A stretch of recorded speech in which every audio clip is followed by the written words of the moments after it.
வணக்கம். சிவன் மாந்திரீகம். இந்த மாந்திரீகத்தில் இப்போது சொல்லக்கூடிய இந்த மாந்திரீகமாகப்பட்டது செய்வினைகளை எடுக்கிறது எப்படின்னு தான்.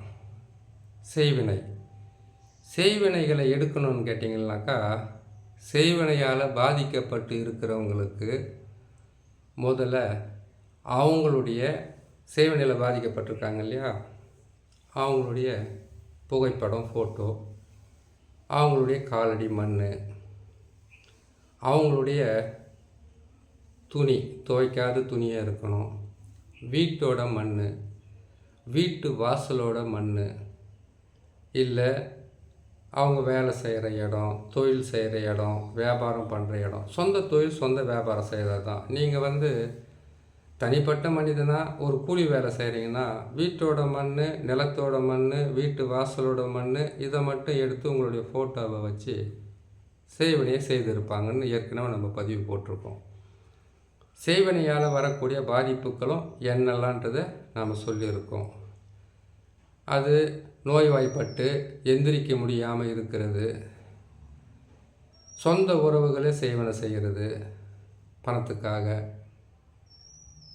அதுக்கப்புறம் உங்கள் மேலே இருக்கிற கோபம், உங்கள் மேலே இருக்கக்கூடிய வைராக்கியம், உங்கள் மேலே இருக்கிற ஒரு பல வகையான பகையால் கூட இதை செய்வாங்க.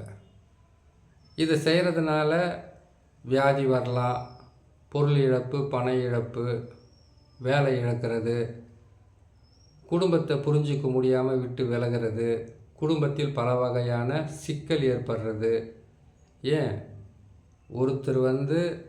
ஒருத்தருக்கு கை கால் வராமல் செய்கிறது, அதெல்லாம் தனிப்பதிவாக போட்டுக்கிட்டே வரேன். கை கால் வராமல் செய்கிறது, செயலிழக்க முடியாமல் போகிறது, வியாபாரம் இல்லாமல் போகிறது, விவசாயம் செய்தால் விவசாயத்தில் உங்களுக்கு நஷ்டம் ஏற்படுறது, விவசாயத்தை செய்ய முடியாத அளவுக்கு தடை கொடுக்கறது, இப்படின்னு பல வகையான பிரச்சனைகளை உங்களுக்கு நான் சொல்லியிருக்கேன் இல்லைங்களா. இப்போ இதுக்கு ஒரு வழி, இந்த செய்வன பாதிப்பிலிருந்து முழுமையாக விடுபட்டு வெளியில் வர்றதுக்கு ஒரு வழி. இந்த செய்வனையால் நல்லா ஒற்றுமையாக இருந்த கணவன் மனைவி கூட பிரிவினையை சந்திச்சிருக்கலாம், பிரிஞ்சு போயிருக்கலாம். ஆண் ஒரு பக்கம், பெண் ஒரு பக்கம், ஒற்றுமை இல்லாமல் போகிறது, வீட்டில் கலக குரல், சண்டை, ஒருவருக்கு ஒருவர் நம்பிக்கை இல்லாமல் போகிறது, பல பிரச்சனைகளும் பல கோணங்களில் ஒரு குடும்பத்துக்கு வர்றதுக்காகத்தான் செய்வினையை செய்வாங்க.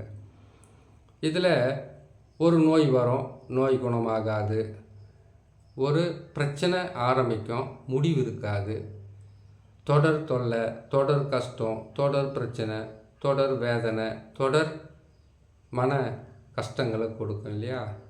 இதை எடுக்கணுன்னாக்கா இதுக்கு முதல்ல 7 கலசம் கட்டணும். 4 வகையான பொம்மையை வச்சு அவங்க செய்திருப்பாங்க. அதே 4 வகையான பொருட்களை சேர்த்து பொம்மையை செய்யணும். அந்த பொம்மையை செய்து உங்கள் வீட்டில் இருக்கிற ஒருத்தருக்கு பாதிப்பு ஏற்பட்டிருந்தால் கூட உங்கள் குடும்பத்தில் இருக்கிறவங்களே எல்லாருடைய பேரையும் ஃபோட்டோவை வச்சு தான் செய்யணும். ஏன்னு கேட்டிங்கன்னாக்கா, செய்வினையை செய்து உங்களுக்கு அவங்க செய்வினை வச்சுட்டாங்க, அது உங்களுக்கு மட்டும்தான் பலிதமாகுதுன்றதை நீங்கள் நினச்சிக்கிட்டு இருந்தீங்கன்னாக்கா அது அவ்வளோ உண்மையாக இருக்காது.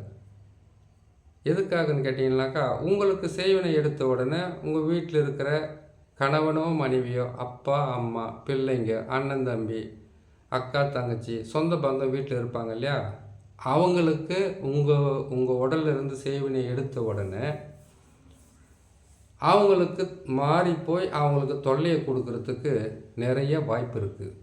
அதனால் அவங்களுடைய ஃபோட்டோவையும் அவங்களுடைய காலடி மண்ணையும் இதில் சேர்த்துக்கிறது ஒரே டைமில் எல்லாமே எடுத்து முடித்த மாதிரி இருக்கும். சரி, எத்தனை பேர் இருந்தாலும் 4 பொம்மையிலே செய்து முடிக்கலாம். இதை செய்து அந்த உருவ பொம்மையை செய்து அந்த உருவ பொம்மைக்கு உங்களுடைய ஃபோட்டோ, அதே மாதிரி செய்வினையை எடுக்கணும்னு கேட்டிங்கனாக்கா, செய்வினையை செய்கிறதுக்கு நசி, மசி, பிரின்ற எழுத்தை போட்டிருப்பாங்க. இன்னும் அவங்க எந்த தெய்வத்தை சித்தி பண்ணிகிட்டு இருக்காங்களோ அந்த தெய்வத்தினுடைய மூல மந்திரம் இதனோடு சேர்ந்து நிறையா நசி நசி தூம் தூம் மசி மசி தூம் தூம் எல்லாம் போட்டிருப்பாங்க. மாறுன்ற எழுத்துக்களும் போட்டிருப்பாங்க. நசி பிரி மசி பிரினெல்லாம் எழுதியிருப்பாங்கன்னு நம்ம ஏற்கனவே பதிவில் போட்டிருக்கோம். இதில் பிரி என்ற எழுத்தை மட்டும்தான் பயன்படுத்துவாங்க. பிரி என்ற எழுத்தை மட்டும் பயன்படுத்தி பிரி மரி பிரி மரி பிரி மரி ஓம் என்ற எழுத்தை மட்டும்தான் இந்த தகட்டில் போட்டு எழுதணும். எழுதிட்டு அவங்களுக்கு ஓம் பிரி நரி ஓம் பிரி நரி ஓம் பிரி மரி ஓம் பிரி நசி இப்படின்னு எழுதிட்டு அந்த தகட்டவை அவங்களுடைய தலையை 8 முறை சுற்றி கொடுக்க சொல்லி உருவ பொம்மையில் வச்சு புதைக்கணும். பதிச்சுட்டு ஆணி அடிக்கிறது ஊசி குத்துறது எதுவாக இருந்தாலும் செய்துக்கலாம். செய்து முடிச்சுட்டு இங்கேருந்து அதை அவங்களுடைய தலையை சுற்றி அந்த உருவ பொம்மைங்க மேலே கற்பூரம், எலுமிச்சம்பழம், அதுக்கப்புறம் தேங்காய், அதுக்கப்புறம் அவங்க காலடி மண், அதுக்கப்புறம் அவங்களுக்கு எழுதி கொடுத்த அந்த தகட்டில் எழுதின இந்த சக்கரமும் அதில் இருக்கக்கூடிய அந்த எழுத்துக்களையும் தலையை சுற்றி அந்த உருவ பொம்மை மேலே வைக்க சொல்லணும். வச்சுட்டு எல்லாருடைய தலையும் கற்பூரத்தை சுற்றி வைக்க சொல்லணும், முட்டையை சுற்றி வைக்க சொல்லணும். கற்பூரம் மட்டும் அளவுக்கு அதிகமாகவே இருக்கணும். அதோடு சேர்த்து வேப்பெண்ணெய் இல்லை எட்டி தைலம். எட்டி தைலம் அவ்வளோ சீக்கிரத்தில் கிடைக்காது. யாருக்கிட்டையாவது நல்லா தெரிஞ்ச மாந்திரிகராக இருந்தால் கேட்டு வச்சுக்கிட்டிங்கன்னா நல்லது. ஆனால் எட்டி தைலத்தை வீட்டில் வைக்கக்கூடாது, வேப்பெண்ணையும் வீட்டில் வைக்கக்கூடாது.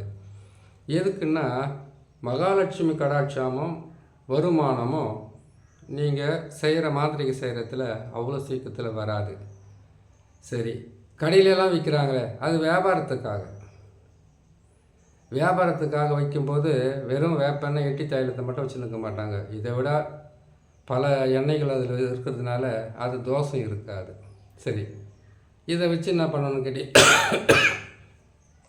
இதை வச்சு என்ன செய்யணும்னு கேட்டிங்கன்னாக்கா அந்த உருவ பொம்மையவை கற்பூரமெல்லாம் சுற்றி வச்சு இவங்களுக்கு எலுமிச்சை பழம் பலி கொடுத்து இவங்களுக்கு கருங்கோழியை பலி கொடுத்து, கருங்கோழி பலி கொடுக்க முடியாதவங்க எலுமிச்சை பழம் பலி கொடுக்கறதுல சரி செய்யலாம். அதோட கல்யாண பூசணிக்காவை 3 அமாவாசை அன்னைக்கு இவங்க 3 அமாவாசைக்கு செய்து முடிக்கணும். அது கடைசியாக சொல்கிறேன். இப்போ இதையெல்லாம் செய்து முடிச்சுட்டு அவங்க தலையை சுற்றி இதை கொண்டு போயிட்டு முச்சந்தி வழி ஆள் நடமாட்டம் இல்லாமல் பொதுரு ஒரு இடம், அதோடு சேர்ந்து நல்லா காட்டில் இல்லை மைதானத்தில், ஏரிக்கரை, ஏரி இல்லைன்னு கேட்டால் மயானத்தில் இங்கெல்லாம் வச்சு முதல்ல எரிக்கணும். எரித்த உடனுக்குடனே போயிடுமா அப்படின்னு கேட்டிங்கனாக்கா போயிடும். அதுக்கு உங்களுக்கு சில விதிமுறைகள் இருக்குது. செய்வினை எடுத்த உடனே நீங்கள் வீட்டுக்கு போன உடனே நீங்கள்லாம் குளிக்கணும். குளிச்சுட்டு வீட்டை சுத்தமாக கழுவணும். குளிக்கிறது எப்படி குளிக்கணும் கேட்டாக்கா பசுமாட்டு கோமியம், மஞ்சள் நீர்னால் மஞ்சளை எடுத்து தண்ணியில் கலந்து குளிக்கிறது, வீட்டை மஞ்சள் தண்ணியால் கழுவுறது, இல்லை பசுமாட்டு கோமியத்தை ஊற்றி குளிக்கிறது, இல்லை பசுமாட்டு கோமியத்தை தண்ணியில் ஊற்றி வீடெல்லாம் ஊற்றி கழுவுறது, மேலெல்லாம் தெளிக்கிறது. இதை செய்துட்டு நவகிரக சாம்பிராணி இருக்கும். நவகிரக சாம்பிராணியை வச்சு நீங்கள் என்ன பண்ண வீட்டில் முதல்ல இந்த வீடெல்லாம் புகை போட்டு பூஜையெல்லாம் அலங்காரம் செய்து பூஜையெல்லாம் செய்துட்டு 8 நாளைக்கு மாமிசம் சாப்பிடாம தீட்டுப்படாமல் இருக்கணும்.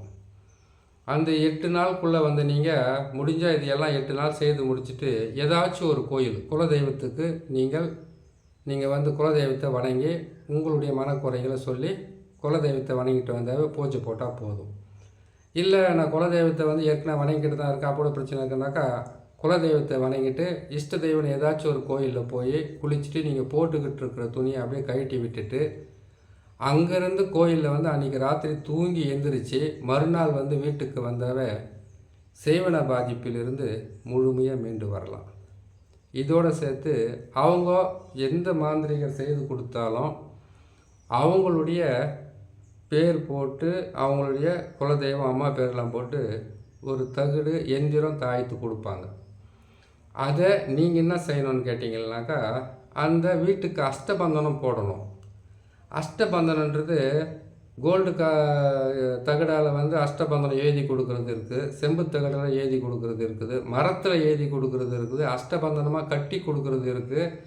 இதோடு சேர்ந்து எட்டி குச்சியை 4 திசையில் வந்து 4 தகடு, அதுக்கு வந்து 108 வகையான மூலிகை கலந்த சில மூலிகை பொருட்களோட அஷ்டபந்தனத்தை வீட்டை சுற்றி புதைச்சி வச்சாக்கா, எந்த ஜென்மத்தில் செய்வன பாதிப்பு செய்தாலும் உங்கள் வீட்டுக்கும் வராது, உங்களையும் தொடாதுன்னு சொல்லி இன்னொரு நல்ல பதிவு நான் சந்திக்கிறேன். நன்றி, வணக்கம்.